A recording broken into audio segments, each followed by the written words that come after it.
Hey everybody, it's Ed. Before we get started, I have two quick announcements. The first one, as usual, I want to thank some new podcast supporters, Bridget LaRock and Stefan Donk.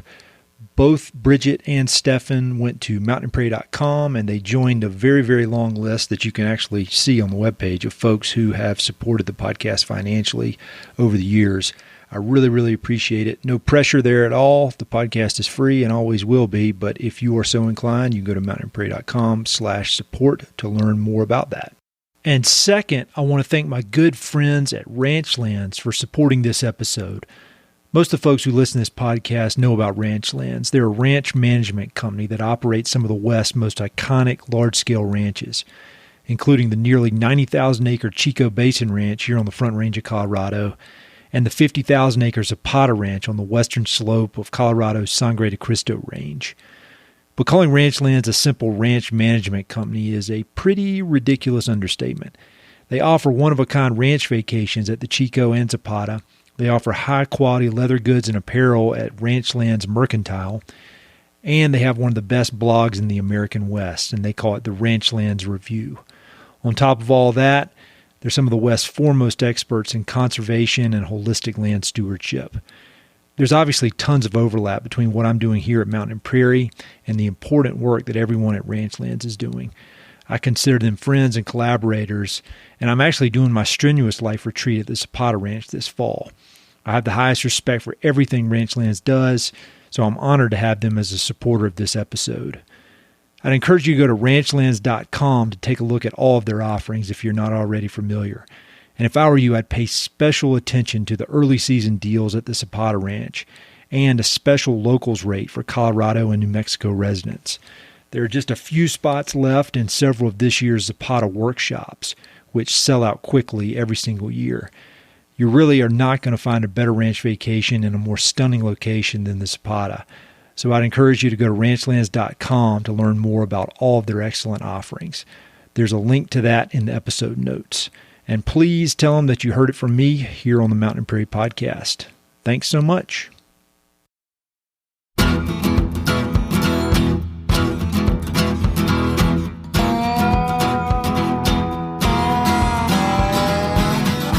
Hey, this is Ed Robertson, and this is the Mountain and Prairie Podcast, where I introduce you to some of the innovative individuals who are shaping the future of the American West.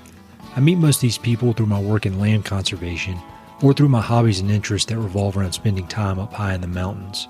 My guests include ranchers, writers, entrepreneurs, conservationists, athletes, artists, adventurers, pretty much anyone who's doing important work, has an interesting story, and loves the American West. My guest today is Riddy Arman. Riddy is a singer-songwriter who lives in Montana's Mission Valley, a rural agricultural community in the northwestern corner of the state.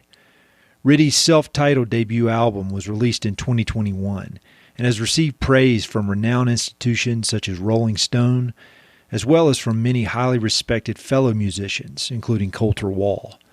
Riddy and her music are highly influenced by the wide-open spaces of Montana, and she brings a deep level of authenticity and emotion to all aspects of her craft, from the lyrics to the melodies to her live performances.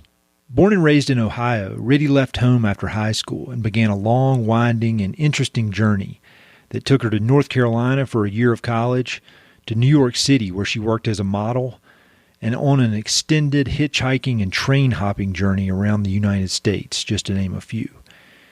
She began writing and playing music in earnest while living on a rural farm in Virginia, and eventually moved to Montana, a place she had long felt drawn toward. After a lot of hard work, creative experimentation, and determination, Riddy has figured out how to cultivate a successful music career far from the hustle and bustle of Nashville and deeply connected to the Montana landscapes that she loves. Riddy and I connected earlier this week and had a fascinating conversation about everything from her winding career path to her current success in the music business. We started out talking about her childhood in Ohio and how she unexpectedly ended up in New York City working as a model. We talk about some of her craziest experiences from traveling around the United States and when and why she decided to get serious about music. She talks about her commitment to being authentic, how she manages to stay calm even when she's extremely nervous, and how she's managed to build such a successful music career so far away from Nashville. We talk about the value of quiet time, mindfulness, the importance of mentors, favorite books, and much more. Be sure to check out the episode notes for links to everything we discuss. This is a really great episode, and I hope you enjoy it.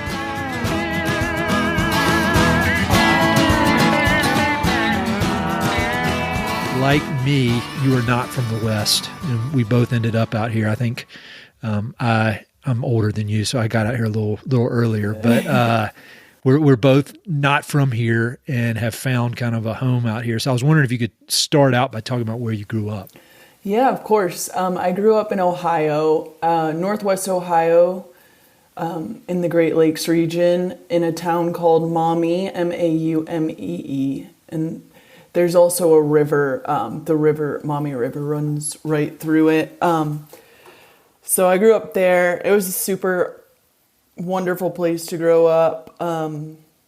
Sadly, what's happening to that place is all of the agriculture selling out to developers, and it's suburbanizing at an alarming rate. So going back is a bit odd. None of my family lives there anymore. My brother lives in Idaho now because he's an outdoorsman, and all of the places we grew up hunting are kind of unless their preserves are getting sold to developers. Anyway, so yeah, I grew up in Ohio. Then I left when I was 18 for college in North Carolina. Wait, where'd you go to college? I'm from North Carolina. Where'd you go? I went to Warren Wilson for 1 year. It's in Swannanoa. I was going for sustainable agriculture, but then I realized that I could probably just go start farming, that I didn't really think I needed a formal education for what it was I wanted. So then I dropped out, and that's when it all began. Wait, so before we get to that, I want to hear about that. Before we get to that,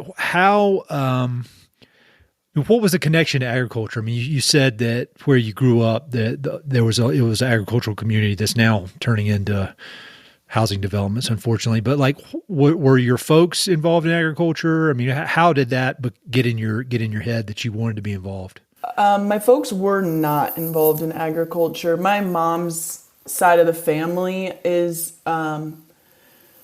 was heavily involved in agriculture, specifically corn in Iowa and livestock, but they left agriculture for the railroad industry. That's why they moved to Ohio. But so it is in my bones, but my parents were not involved. I just lived amidst it. I was a 4-H kid. I think that's what really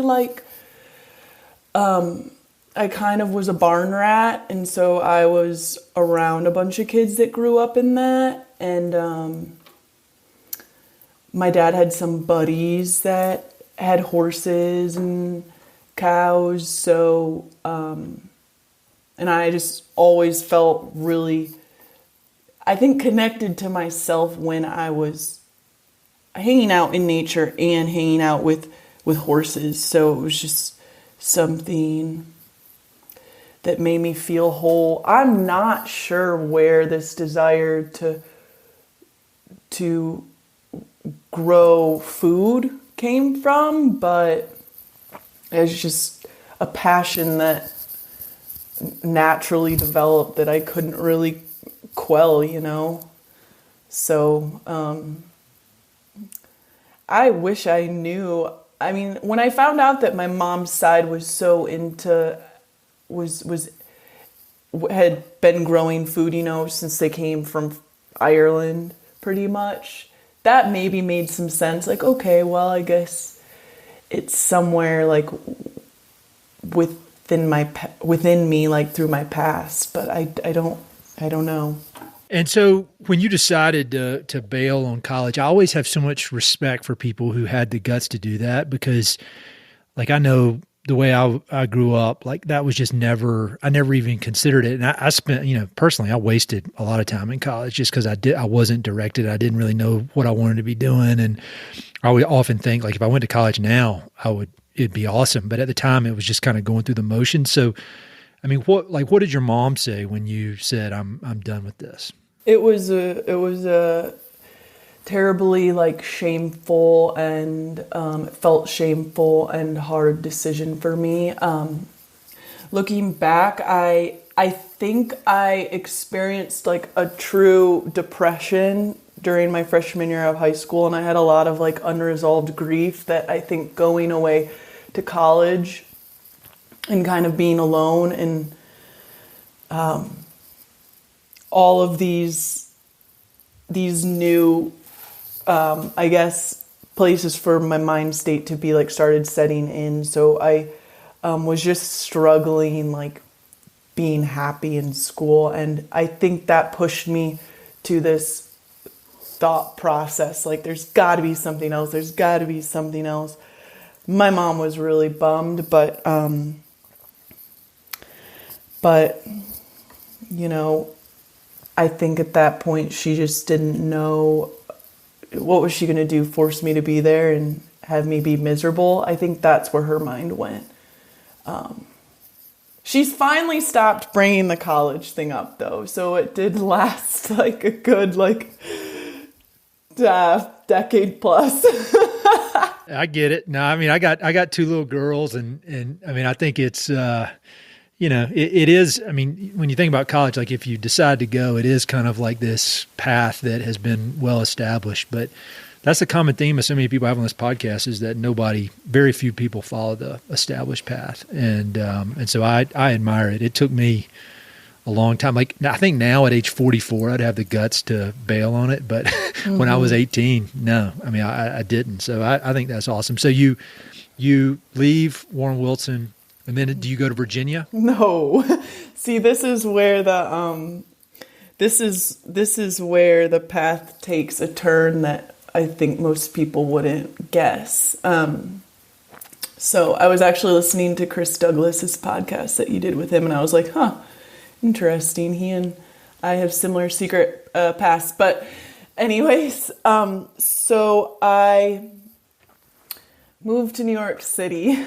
Oh, did you really? I did. Yeah. I, little girl from Ohio, the big city just sounded like something I wanted to throw myself into. I had a friend from my high school that got a scholarship to go to Columbia, and so she had an apartment there, and I went I moved out there and was seriously just crashing on her couch for a while. And that's awesome. Yeah, and then crossing the street one day, got discovered, I guess, to model. And so I did that for a little bit, and it definitely wasn't for me. But I did get to meet a lot of cool people in the art industry. And wait, so how'd you get discovered? Tell me how you got, because that sounds, again, I see everything now as I'm a father of two girls, and I think if some scumbag comes up to my daughter on the street and starts telling her she's good looking and he wants to take pictures of her, I'm ready to murder somebody. Yeah. And so yeah, it's definitely. How'd that work out? I was crossing the street, and I guess I was right by this Ford modeling agency, and this guy that worked there, he didn't seem sketchy, but I was so naive. So who knows, I might think differently now, but he did work for them, and he told me that I should go to a casting call the next week, and I did, and I got signed. It was very brief because it wasn't exactly for me. The industry wasn't. I did not know that. Like, yeah, I do a bunch of research before these things, and I'd not seen that. Same with Chris. I was just confused with Chris Douglas because I saw there was some model named Chris Douglas, but I just didn't put it together. But I had not seen anything about this with you. That's a really interesting, cool story that I didn't know. That's awesome. Yeah, it was pretty formative in a lot of ways, but it's not exactly something I talk about that much, just because, to be honest, that industry was just really toxic, and it wasn't an amazing experience for me. But it was good for me in a lot of ways. How? it taught me how to stand up for myself, more than I think I really had a grip on. And I did get to meet a lot of different types of people that I wasn't really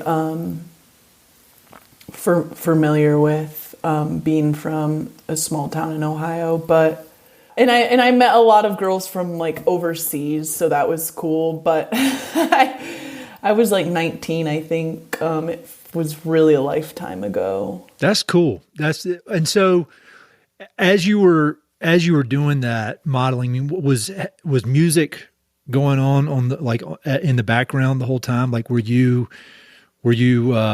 music a really big part of your life even as you were modeling, or how did that kind of weave in and out of your life? At that point, I actually thought I wanted to be an illustrator, and I was drawing a lot, and music has always been a really big part of my life in terms of being just a consumer and listener. I'm like a voracious music listener and constantly researching and, trying to find out what's just come out. And so back then, just listening a lot, but I wasn't, I had a guitar, but I think I left it at my mom's in Ohio. So I wasn't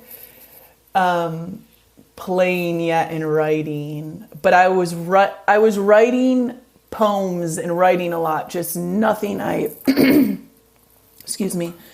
nothing I thought would turn into songs, I've got a question about your writing process, but I'll save it. So what prompted you to say, all right, I'm done with New York. I gotta get out of here. I didn't know then, but I think the way I'll put it now is I don't do well in cities. I don't do well living on just a concrete pad. I need to be around a lot more natural earth, and I think the city honestly just pushed me out of it, more or less. I just didn't feel connected to anything. I didn't really know who I was or what I was doing. Granted, I was 19, and most, 19-year-olds are trying to figure all that out. But I went back to Asheville area where all my friends were still going to college. So I went back down there to kind of figure out what it was I wanted to do and just be in the Appalachian Mountains. I really love that part of the country. I do too. I got married in Nashville. Actually. Oh, you did? Yeah. I love it. I mean, I went to school in Winston-Salem, North Carolina, and so I went there for undergrad and grad, and I'd go to Asheville and like Brevard pretty much every weekend. Like if I wasn't going to visit my now wife, I spent like the Davidson River and Pisgah. I mean, I know that area. I love it. I mean, if we ever leave the West, which I don't think we will, but if we do, somewhere in that Asheville area, although I don't know if we can afford it now. Yeah.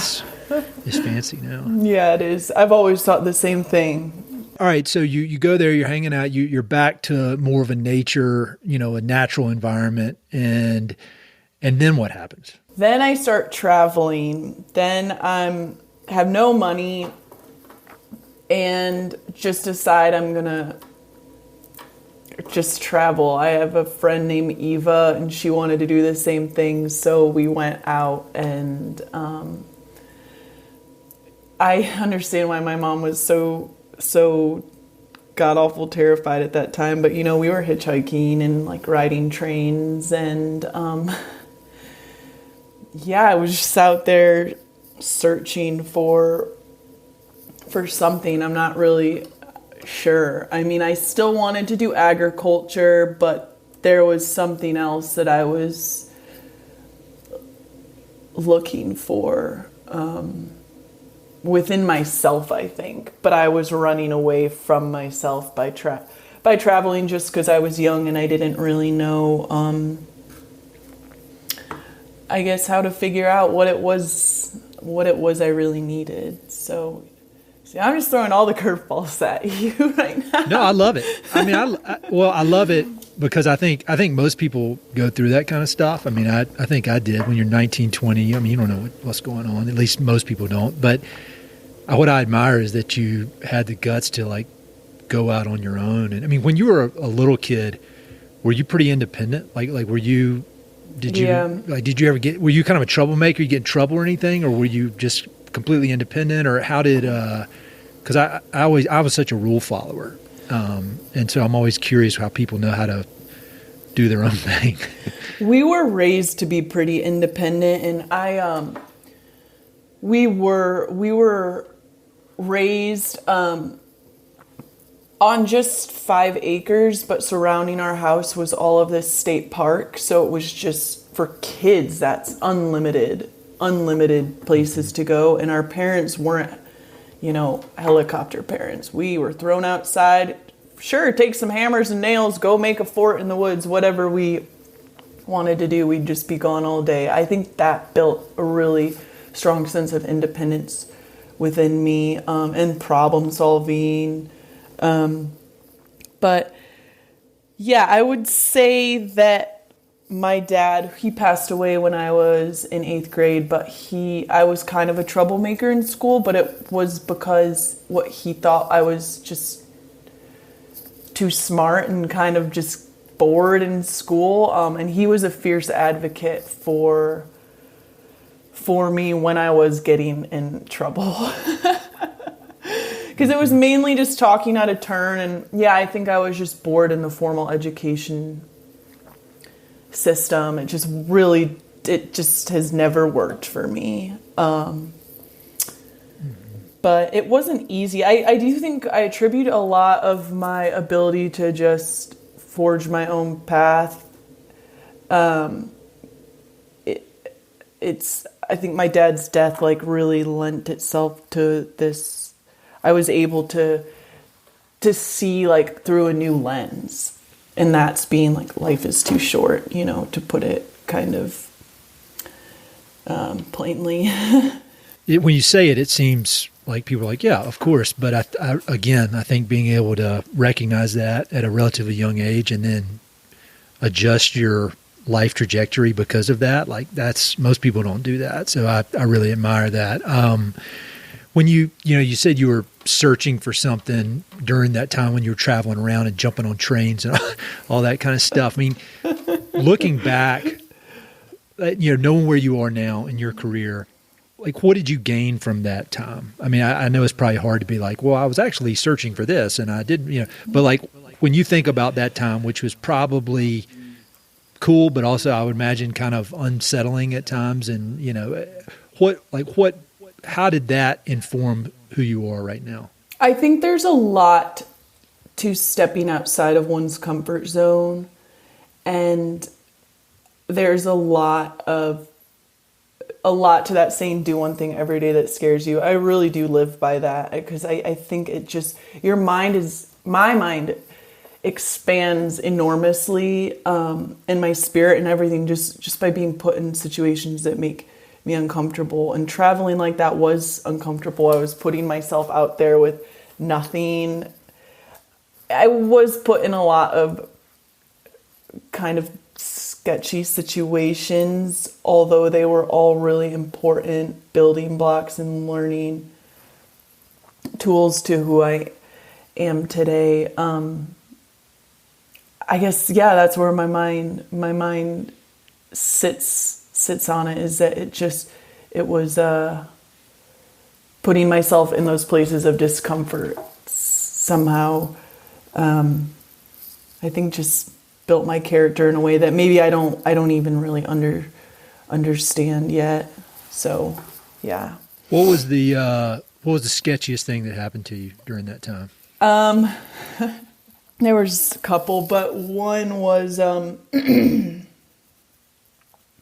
ended up in this part of Kentucky. I think it was southeastern Kentucky, super small town, with my friend, one of my girlfriends, and she and I were walking through the town, trying to figure out where we were, because we got off on a train and we didn't know where we were. It was before smartphones.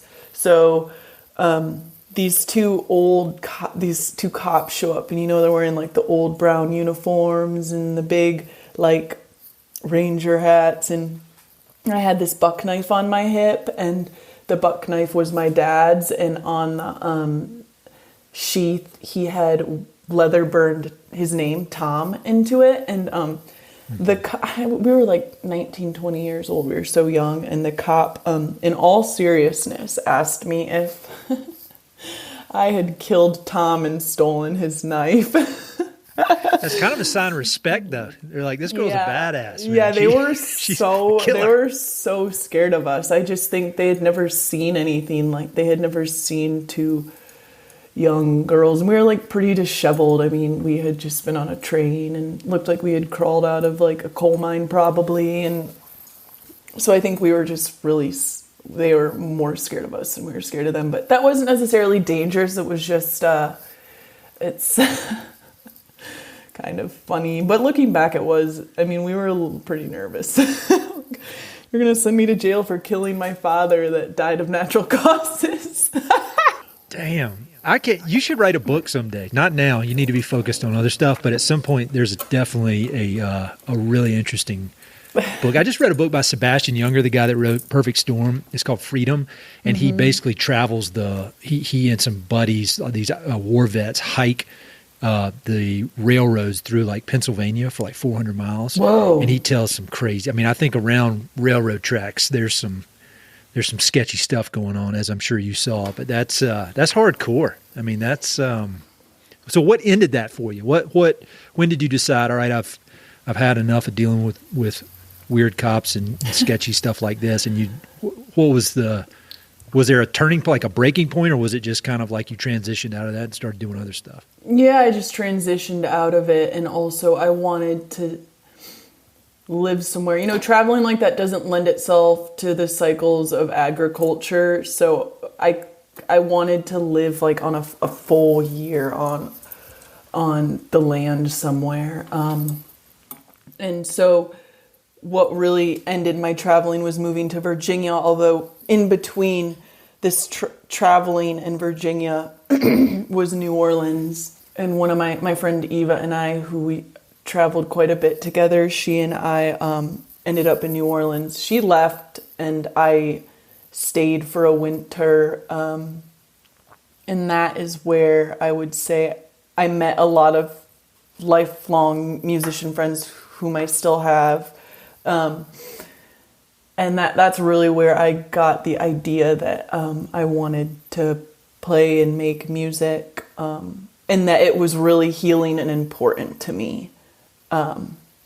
So landed in New Orleans, and then met a friend down there, met a buddy, and he had just more or less inherited this acreage in Virginia that his father bought after the Vietnam War with his I guess money after the war. So we decided we were going to go up to Virginia and start a farm, which he did successfully. He still lives up there. He's got a mule team. He's a mule skinner now, and really grows sorghum and has runs a bunch of hogs and has some dairy cows. And so, a decade later, he's still up there doing it. So it's pretty cool. So how was that? I mean, so you went from this life of being on the move. I mean, you know, even from New York, I mean, you were there for a while, but then the traveling and kind of constantly moving. And then all of a sudden you're on a farm in Virginia where you are locked into the land. Like it's your responsibility to understand this particular piece of land and the cycles of the seasons and that kind of thing. I mean, was that quite a jolt to your system after being kind of on the move for so long, all of a sudden being anchored to a spot? No, I think it was, there's this thing about healing where, there's this thing about healing, there's this thing about traveling where, although you're in constant movement, I think you're always, you know, in your head, things are going by, you're moving, but there is like this almost meditative like process happening, at least for me. Maybe not necessarily when I'm traveling like for music, but when I was traveling in that way, there was. And similarly, when I moved to Virginia, it was like I don't know how to make this comparison make sense. It's a little out there, but anyways, I was just able to become in tune, like take all these thoughts and ideas I had gathered traveling and really like sit with them. And yeah, living out there was one of, I would use the term magical like times of my life, because I really became connected to the plant life and herbal medicine living out there, and just kind of, I mean, this sounds like a little bit on the hippy dippy side, but like really understood, like when people talk about like the spirit of certain plants, like I saw that. I like saw what, or felt what people were talking about. And it was this really special time where I was able to connect with like not only the like natural environment that was like of that place, but also plants that we were planting. Like I was learning about certain vegetables and like medicinal herbs that weren't native to the area. Yeah, it was looking back on that time, it always makes me smile. Honestly. No, that sounds formative. It seemed like it was like really easy time, but it was really hard in a lot of ways. I think I was going through a lot of like existential crisis. But the early 20s are just hard, you know? But you don't know that when you're in them. Anyways, but looking back, I was just in such a good place for what I was trying to figure out. And that's when I really started writing music as well. In the really great article that Anna from Ranchlands wrote, which I'll link to so people can read it, there was some mention in there that when you were in Virginia, you really had to deal with boredom, but that the boredom was ultimately really good for you. Can you talk about that a little bit and kind of why it was boring and then all the good things that came out of being bored? Because I've been thinking about that a lot recently and how we're never bored anymore. And we've always got this information just jamming into I had like a breakdown this weekend because I was like, there's too much damn info. And nobody's bored anymore. Not like my daughters, you know, we don't let them look at an iPad and stuff like that, but there's just this expectation that there's always inputs. And I think boredom is so important. So I kind of keyed in on that in that article. Can you talk about that? Yeah. I actually regretted using the word boredom because there's this saying, you know, only boring people are bored. Yeah. I didn't take it that way. I know what you mean, though. I know what you mean. Yeah. You know what I mean? Yeah. But it was just this, it was, it just felt like there was so much time to the day, and you know, you can only read for so many hours in the morning before you're like, I want to put this book down. Mm-hmm. And you there's only so much work to do outside. There was lots of moments of, what should I do? That where now people will just pull their phone out and start scrolling or put a show on or whatever, without really having to think like, what am I going to do? Like go throw rocks in the river? I don't know. I guess I'll go take myself on a walk. I guess that's what it felt like to be bored out there. Like one more kitchen project. I don't know. I've already done the dishes 1,000,000 times today. So that's when I started filling my time with, writing and learning how to play the guitar, which I had dabbled in guitar before, but it was still like a pretty slow and painful process. So why'd you stick with it this time? It felt really good to play. Mm-hmm. That's the only reason I have. Yeah, it just felt really calming and peaceful, and I think it does bring you into some type of a meditative state. And by that, I mean it just, you're not thinking of anything else other than what you're doing on the guitar or singing. That's what music is for me. So I guess by definition, that would be meditative.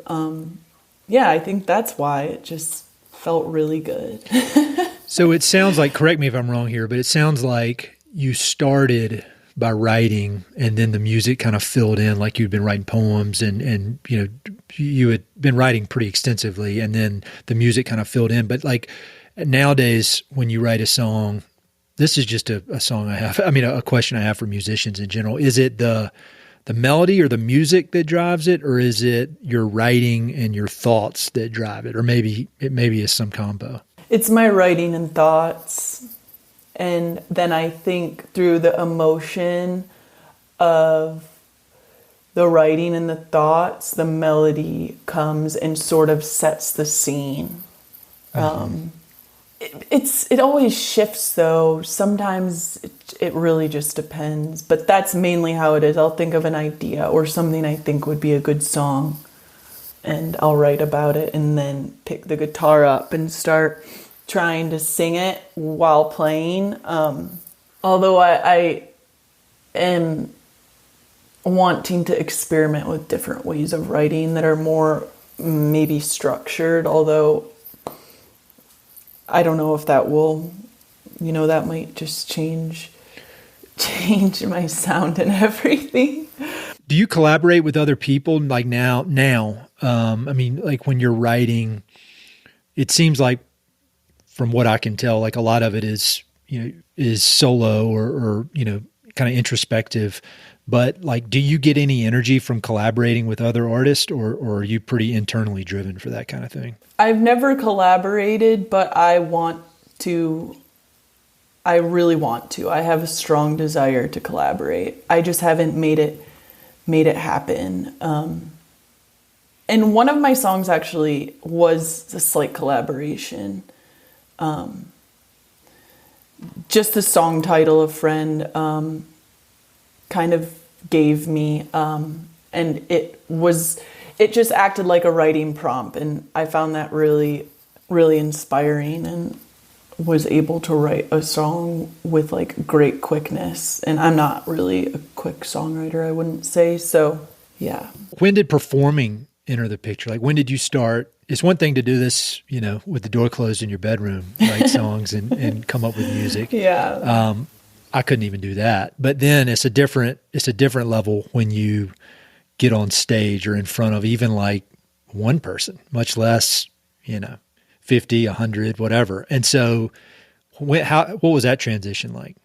I'd say that the transition has really started within the past 3 years, but I was pushed to play shows back when I lived in Virginia. I played a few shows just in the, backyard around a fire or in the living room, at people's houses. But, they'd make little flyers and we'd have little shows. And that was terrifying for me. Yeah, playing for 8 friends was absolutely mortifying, and my voice would close up and I was shaking uncontrollably and probably would make up excuses half the time for why I couldn't make the shows.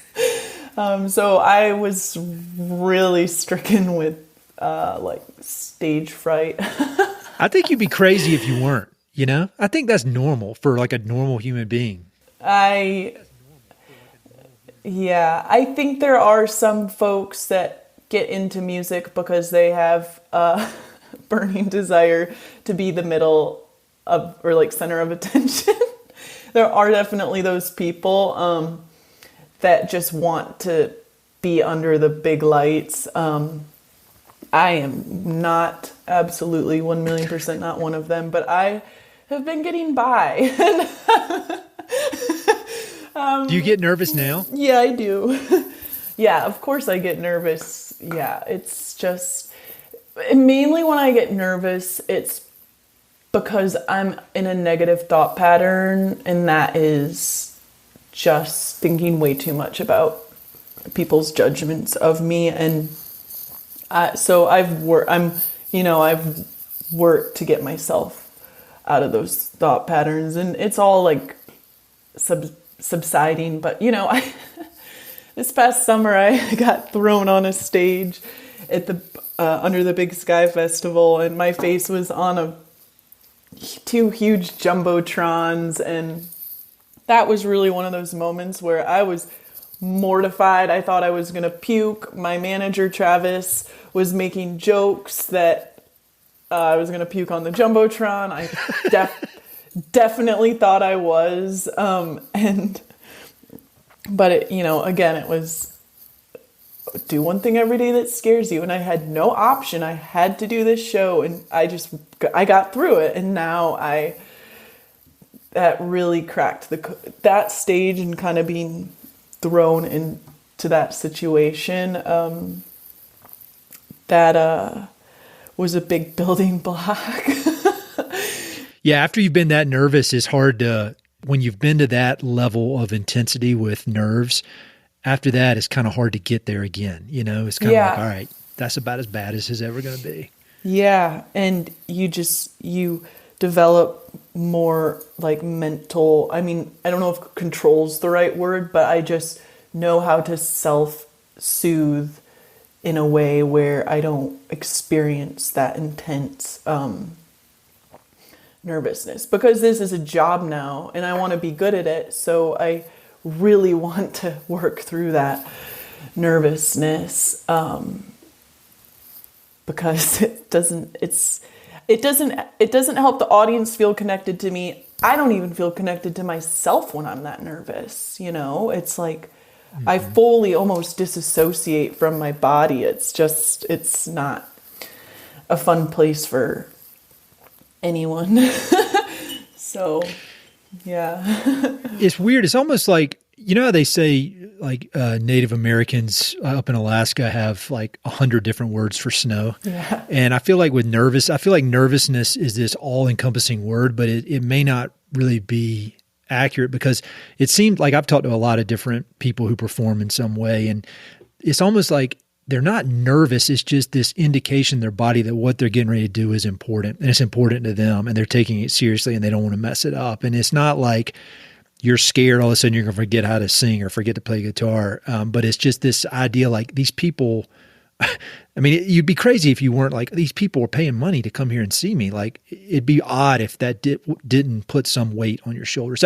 How do you calm yourself down, or how do you soothe that? Are there specific things you do, or is it just, you've just naturally figured out how to do it?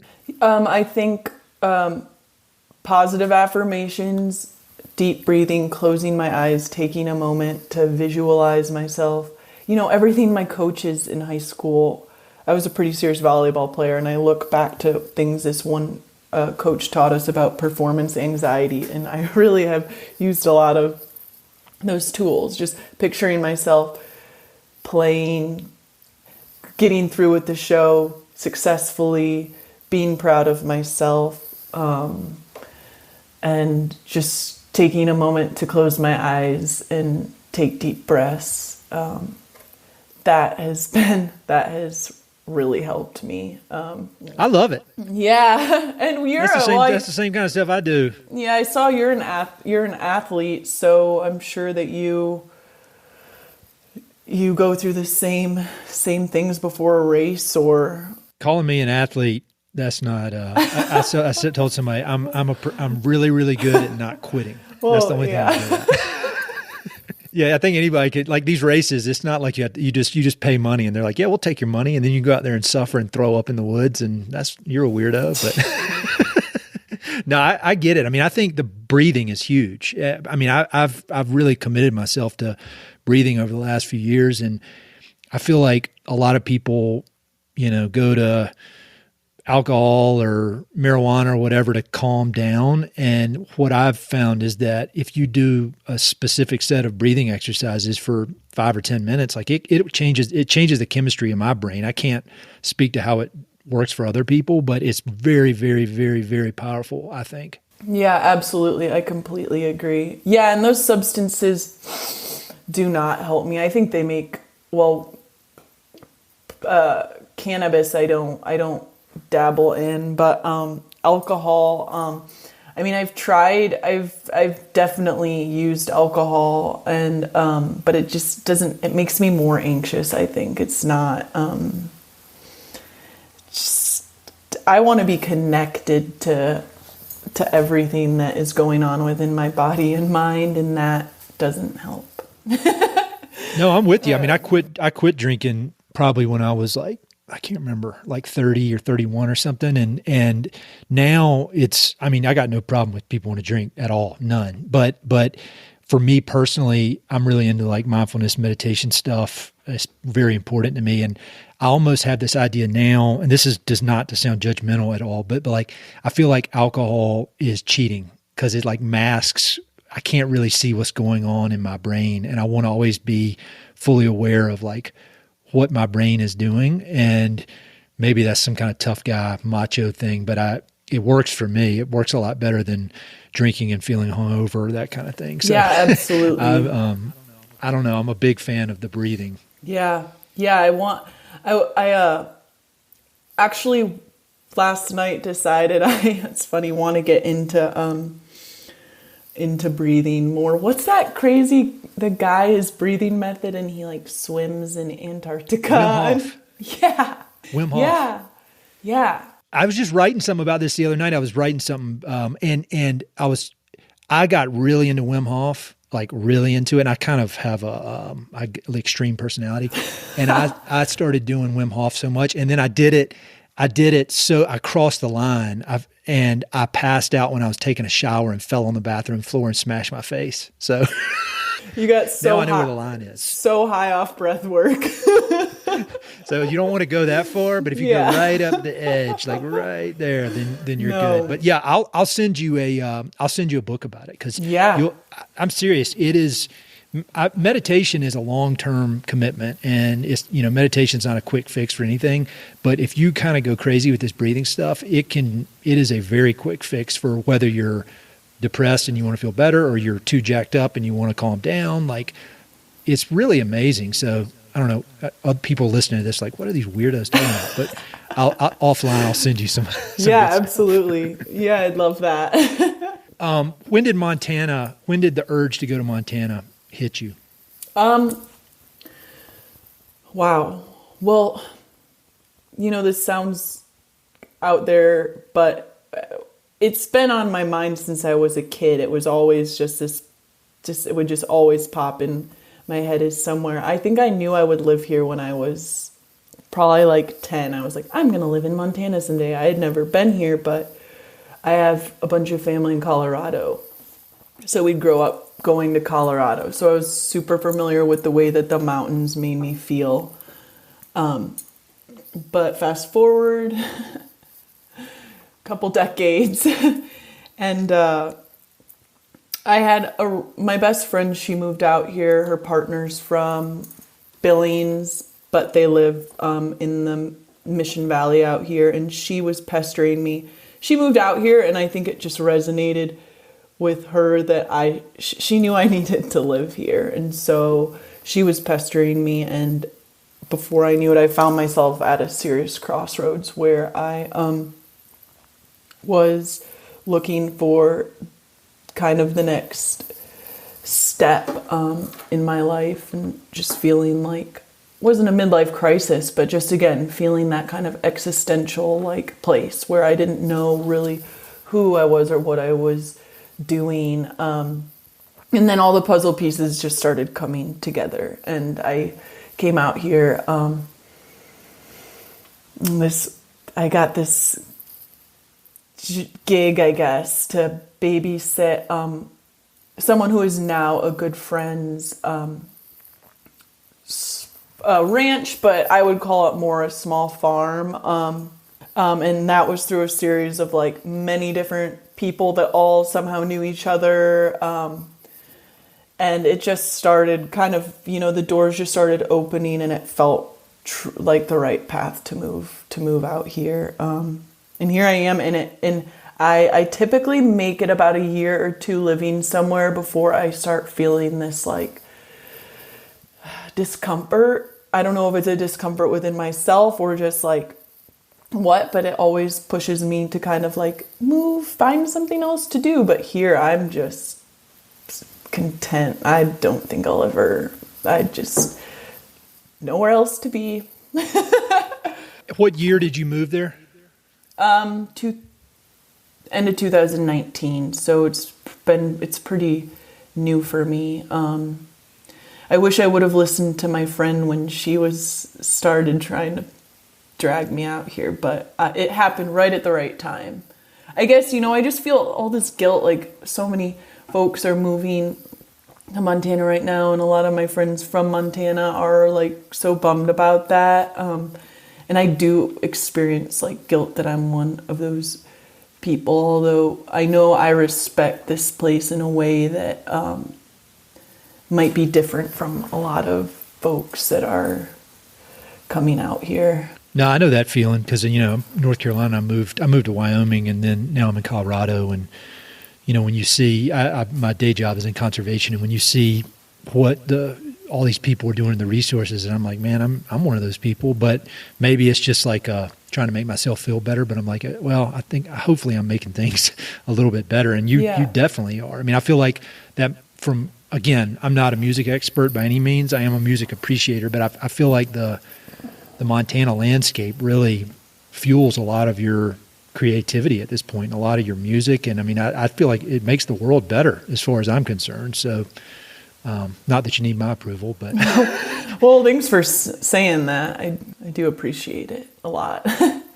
So I feel like maybe I could be wrong here, but when you moving to Montana, and when your music career really started taking off, it seems like those are kind of intertwined in a way, which I think is interesting because, I have some friends that have been in the music business, and a lot of them say you got to be in Nashville or you got to be in Austin and you got to be on the circuit and doing all this kind of stuff. And so how do you account for you moving to a pretty remote spot, and then your music career also becoming like you said, it's your job now. This is your job. It's not a hobby. And so how did that work? Oh, wow. I was just talking to my partner telling him about this last night, because I remember I was living in New Orleans and I was really trying to focus on my music. It was the first time I kind of wanted to push my hobby to maybe a career. And I went out to get pizza with my friend Chris Acker. He's a musician. I was going to break the news to him. I'm moving to Montana to pursue, my passion in agriculture. And he flat out told me, well, you can't do both. You can't do music and live in Montana. It just won't work. But whatever driving force within me pushed me to Montana.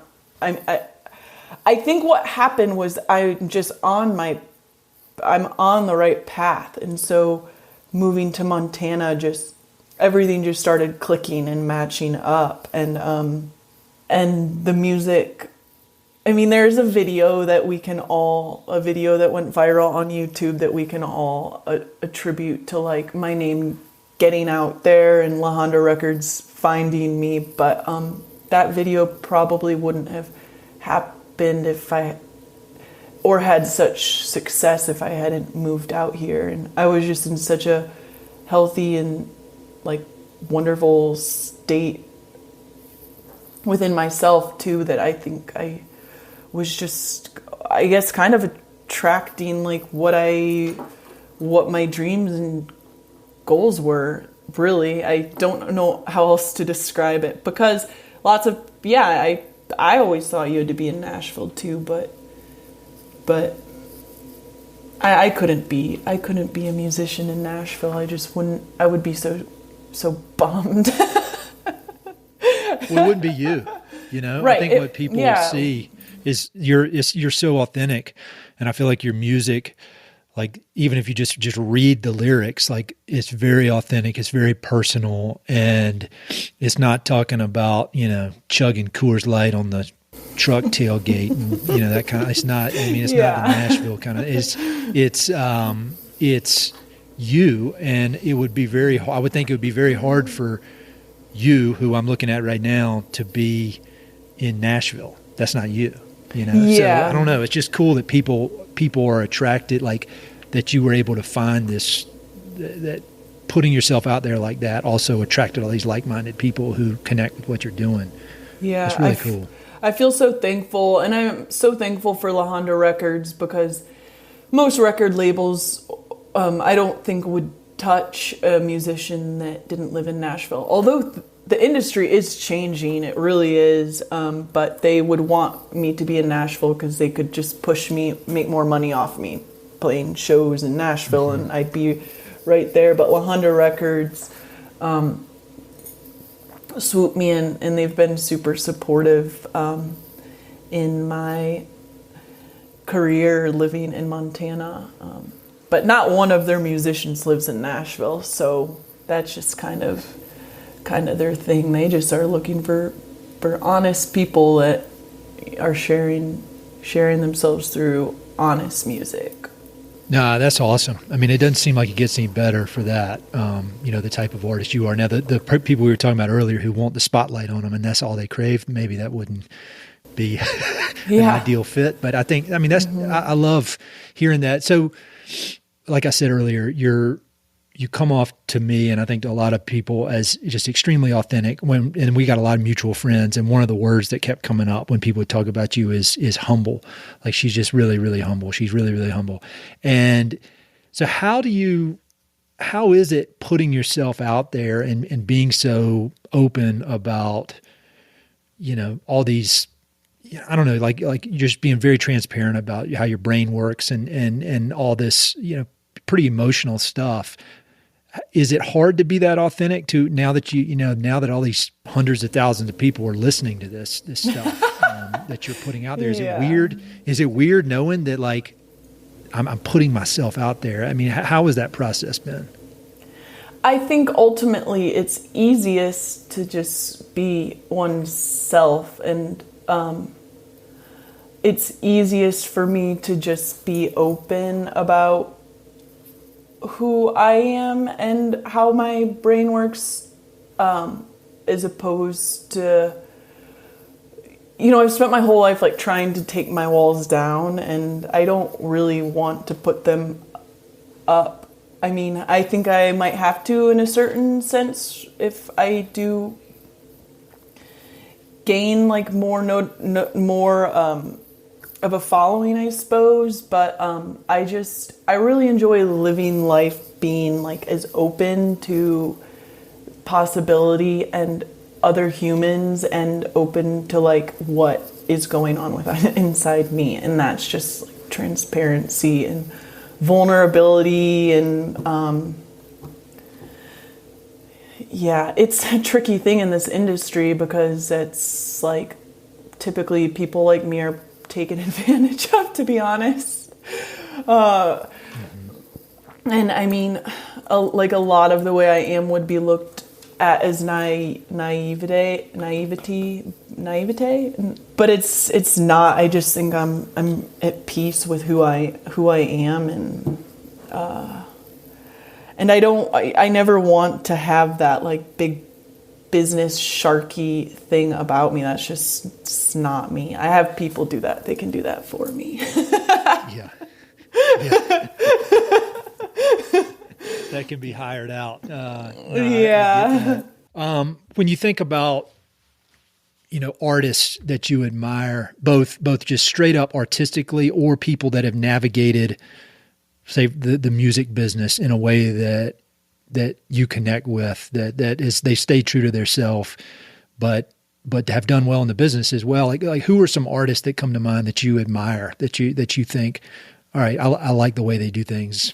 I really admire Gillian Welch in all aspects, and David Rawlings. I mean, she did go to school for music and probably took like music business classes as well.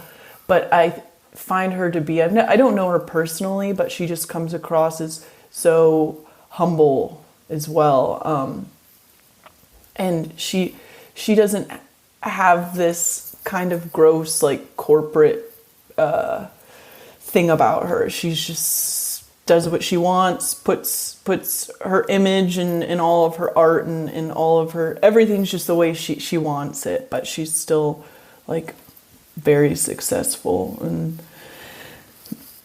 I think that's just because she's always been herself and she hasn't strayed from that. And that's important. It's hard. It's easier said than done, but I guess one day at a time.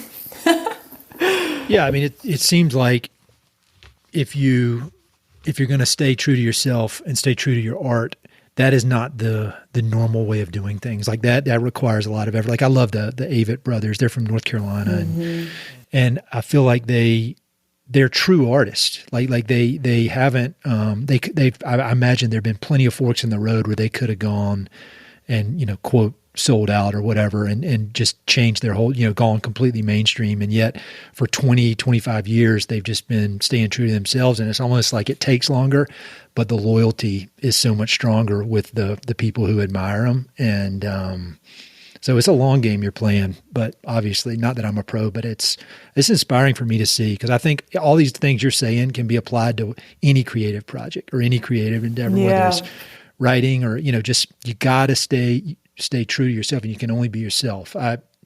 You're a lot wiser than me. I'm 44 and I'm just now figuring that out. So yeah, well, I'm always shocked at the kids these days, how much they just come out smart. I don't understand it. Like they're all just so enlightened. I'm sure your daughters are. I'm sure you see it in your daughters. Yes. It's scary how smart they are. It's pretty cool. Yeah, it's very scary. They're saying things, talking about things I didn't figure out until I was still trying to figure out, and there's teenagers that just get it. It's pretty cool. So that gives me hope. Do people, like if you had to give some advice, knowing all these cool experiences you've had and your path has been winding, which is exactly why you're an interesting person and why the music is so good. I mean, it's all been fuel for that, but you obviously didn't follow some laid out path that they teach you in music college or whatever. So what is your advice to young people or anybody, any creative type who is looking to kind of do their own thing or make a mark in the world through a creative project? Do you have any advice? You're humble. So I don't really have any advice. I think I'm still figuring that out, but I would say something that helped me when I was younger was I always had, mentors. I guess they probably didn't know they were mentors, but like older people I really looked up to that were positive influences and that I wouldn't like model my life around, but gain like deep inspiration from the way that they were living, or like the possibility of them even existing. There was just lots of strong women, especially that I, not to say I didn't grow up with strong women around me, but there's a certain kind, which is ones that forge their own path. I wasn't really, didn't know that you could just do that. So, yeah. So I guess having a mentor, finding people that you, that you're inspired by, and even just trying to form a friendship, asking them if you can go out to lunch with them, just having conversation, starting a pen pal, being pen pals with them. I don't know if people do that anymore, but that would be my advice. I think that's great advice. In some ways, that's one of the reasons I started this podcast, is because I think about myself when I was 22, 23, and I kind of had this urge to go do something outside of North Carolina, but I didn't know anybody really that had done it, or at least didn't know anybody that I respected that had done it. And so I hope by having these conversations with cool people like you, there's somebody like me sitting in North Carolina and they're like, if she can do it, I can do it. Let me do it. And so you're doing it right now, whether you know it or not. You're providing an example for people. And it could be 23-year-olds, it could be 65-year-olds, but I get these emails all day from people. So that's awesome. Last question for you. I don't know how much you like reading, but what are some of your favorite books that have, I always ask people about books. So what are some books that have played a important role in your kind of formation as a very interesting human being? The book that's coming to mind first is The Tao of Equus by Linda Kohanov, and I discovered it within like the past 5 years probably, but she writes about the, I guess, sentience of horses. Cool. For the most part. And she's a classically trained violinist, so she's coming from this world of music. Now she owns a therapeutic riding program in Arizona, but that book changed my life. It was just one of those books that changed me somehow, Nice. There's a lot popping into my head, but I'm trying to think of one that has affected. I like reading poetry, and Rainier Maria Rilke. Rilke has been a poet that I always go back to. Like when I'm getting back into a place of writing, I will just read Rilke poems. I guess that's right now. I'm kind of on a in wintertime I get pretty introspective, so I'm on a bit of a like self-help book kick. But I go on those kicks. Yeah, books about psychology and whatnot. No, those are great. It's rare that normally when people list off books, I've at least heard of some of them, but these are all new. And I know that there are a lot of people that listen to this podcast that are obsessed with horses. So that first one is awesome. I'll have links to those in the notes so people can click through. But man, this was really awesome. I knew this was going. I wouldn't have wanted to talk to you if I didn't think it was going to be really, really interesting. But so much like all this cool stuff, and you're just you are extremely humble. You're obviously extremely talented, but you work very, very hard at it, and it's really inspiring. I'm obsessed. My wife is one of the biggest badasses I know, but I'm also obsessed with finding just these really cool, interesting women who have forged their own path. You can tell by the way I talk, I'm always thinking about my daughters. And so I love it. I love talking with you. It helps me out, and I just keep up the great work, and, hopefully we can talk again. Yeah. Thanks so much, Ed. Yeah. Thanks for your persistence as well. I need to be tracked down sometimes.